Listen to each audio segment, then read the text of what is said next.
Kunimizlar bo'yicha to'liq foydali gayd. Eshitamiz, obuna bo'lamiz, tarqatamiz.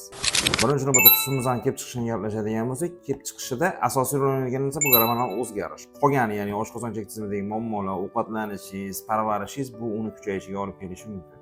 Uyni paydo bo'lishini xohlamasangiz, birinchi navbatda uyquni joyida qilishingiz kerak, ovqatlanishni joyida qilishingiz kerak. Parvarish vositalariga обязательно e'tibor berish kerak. Yuzga har xil kremlarni aralashtirib sug'urmaslik kerak. Agar mabodo husnbuzarlar chiqadigan bo'lsa, izotretinain kremlarini ishlatish kerak.